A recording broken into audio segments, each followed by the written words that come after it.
नाज़रीन, स्पीकर आगा सराज दुरानी की सदारत हेठ सिंध असैम्बली जो इजलास जारी है। इजलास में मातली में चूंडियल पीपी एमपी डारा मोहम्मद हाले पोटो हलफ खणी वरतो। टेलीफोन लाइन ते मौजूद है गुलशन शेख। जी गुलशन, छा तफ़सील आहिनि? जी मां तव्हांखे ॿुधायां त सिंध असैम्बली इजलास स्पीकर आगा सराज दुरानी की सदारत हेठ जारी है। इजलास में मातली खां चूंडी आयल डारा मोहम्मद हाले पोटो हलफ कयो ऐं उनखे सिंध जे समूरनि मुबारकबाद ॾिनी।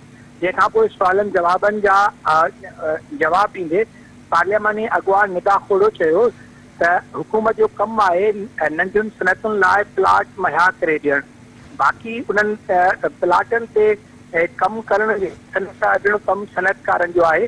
अहिड़े ई तरीक़े सां मिठी में बि सनतकारनि खे प्लाट ॾिना विया ऐं उते साइट एरिया क़ाइमु कई वई जिते अञा ताईं सनतकारनि कमु न करे सघिया आहिनि।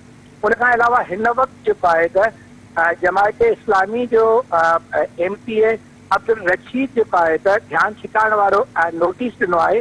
नोटिस में मुख़्तलिफ़ अख़्तियार कयो आहे त कराची में ख़ासि करे अज़िल साउथ में स्ट्रीट क्राइम ऐं ॾोह वधंदा पिया वञनि, उन ते हुकूमत कंट्रोल करे। जंहिं ते जेको आहे त सूबाई वज़ीर इम्तियाज़ शेख चयो त सिंध हुकूमत अमुन अमान जे हवाले सां इंतिहाई संजीदा ऐं तकड़ाओ पाव वठे पई।